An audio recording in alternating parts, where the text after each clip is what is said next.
Hey, what up, guys? It is Nick the Quant. Today, I have another video for today's highest mathematical edge pick.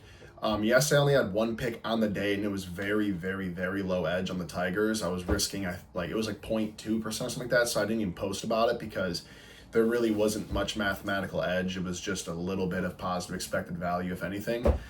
Tight line, they lost by one, which is honestly pretty accurate to what the prediction was. So starting off this week cycle down like zero point 0.2 units. But today, and it's nice, on weekends, I'm going to be doing a lot more volume. So I do my sports predictions before I go to work during the week for an hour. I can only give an hour because I have to be out of the door by like no later than 7:30. I'm up around 4:50 to do cardio, get my meals in, stuff like that. So I only have about an hour to do my predictions. So I get as many as I can get done in that hour, but posting them, doing the edge assessment and all that takes time as well. Whereas on the weekends, I can really allocate significantly more time to this, to doing the data accumulation. I'm currently doing data accumulation on my college football model, working on a stock market model as well. So I have a lot more time I can work on these things. And then I'm also doing some stuff. I'm studying for the SIE exam as well, to go down the financial advisor route for work. So I have a lot more time, and I like being personable with you guys because you guys show me a lot of support, and I just kind of want to always be transparent and keep you guys in on what I'm doing. But saying that, if you want access to all of my free sports betting picks, I've got a lot today up on my X account. You can go on my X account at NickTheQuant44. I post them right when my model gets done being ran on a game and there's edge. I put it right onto my account so you guys can act on it as quick as possible. I don't do like one post with all the picks.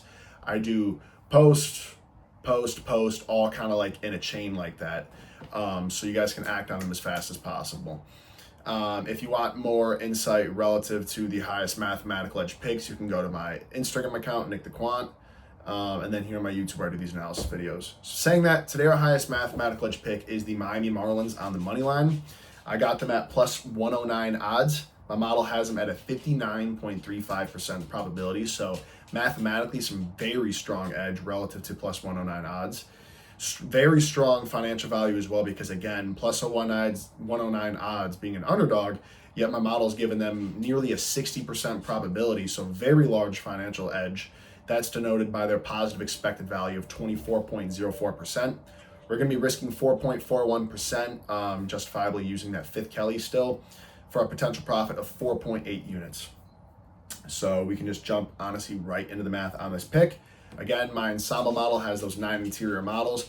They're calibrated based on what those real world results are, meaning how the initial predictions actually perform. So the probabilities I'm going to be saying for these 9 models are the calibrated probabilities, or to keep it more simplistic, they're the winning rates of what the initial predictions are.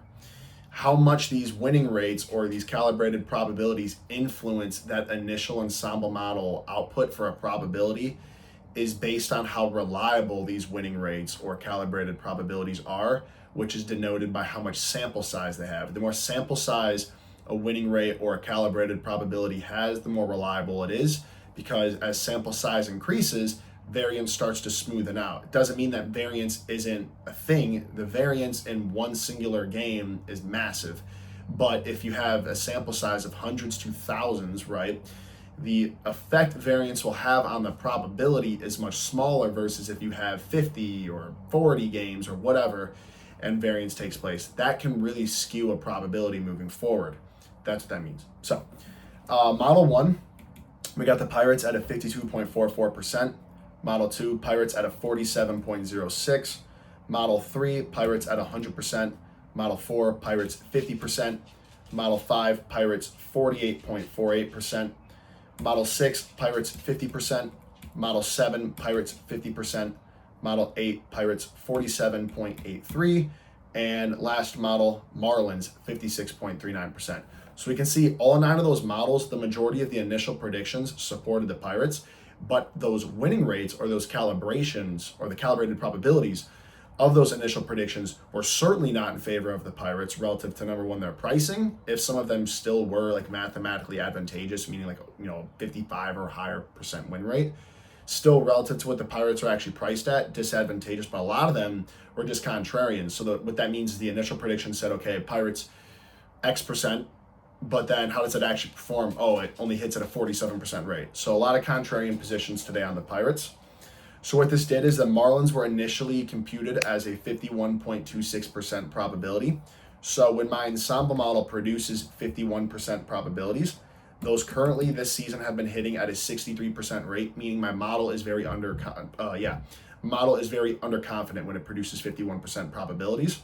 So using empirical Bayes calibration, which takes into account the model output, and then what is actually happening in the real world, such as the winning rates, right, that calibrated probability, it calibrates the probability. Now it's different than just doing empirical replacement, which is what I do on the 9 interior models. I just simply, the calibration is just what is the empirical win rate, and then the sample size is how much it influences the probability. Empirical Bayes does not just simply replace it with the empirical winning rate. It takes into account both of those systems, or both of those variables. What is the model producing, and then how does it actually perform? Now, as sample size increases of a probability range or a specific probability that's being produced by a model, the empirical Bayes calibration starts to shift your reliance or the calibration onto what is actually just happening in the real world. So if my model says 51% probabilities and I have 1,000 observations, empirical Bayes is going to have the calibration be very close to just whatever the winning rate is. Whereas I currently do not have 1,000 observations for 51% probabilities. This is my first season betting on the MLB. It's going to still keep weight into what the model's initially producing, but also taking weight into account of what's actually happening. So saying that, again, a 51% probability, but they've been hitting at a 63% rate, empirical Bayes puts the Marlins at a 57.2% probability. So now third layer calibration, we're taking into account the market region that the Marlins are in this game.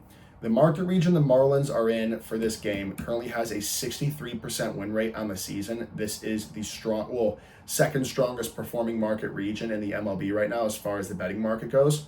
So we apply that third layer calibration to the Marlins, which is 63% win rate market region alignment for a plus 109 odds team today. Fantastic, both mathematically as far as edge goes, but again, massive financial edge. The complement to this, right, or the opposite, the Pirates, mathematically very disadvantageous. And then as far as the pricing goes, the Pirates being a favorite, extremely disadvantageous or extremely negative on the terms of expected value. So what this does is we confirm the Marlins, that third layer finalized calibrated probability, to be that 59.35% probability at those plus 109 odds, denoting again strong mathematical edge and very strong financial edge, that 24.04% expected value, putting down 4.41%, or for me 4.41 units, as 1% of my bankroll is 1 unit, for a potential profit of 4.8 units. So again, thank you for watching this video. Thank you guys for the support. My follower count slowly climbing up. Really happy to just share my love of prediction, the art of prediction. In this case, this context being sports. I'm passionate about very much about both. So I love being able to just kind of be a dork and share all this stuff with you guys. And as I continue to get better, as my models continue to learn and just accumulate more and more data, this is only going to become more efficient. I'm so excited to see what this looks like in a year from now, in 2 years from now, and 3 years from now, when I just have so much data and these calibrations are just wicked accurate. It's going to be fantastic. So I know my performance isn't stellar. I mean, college basketball, 28 units was, fantastic. Baseball's been a grind. Baseball is in my opinion, significantly harder to bet on than basketball. But saying that, for you guys who support me, who are sticking around, the benefit will come to you in the long run. I can promise you that. So again, thanks for watching. Again, all my plays, max count, Nick the Quant 44. Peace.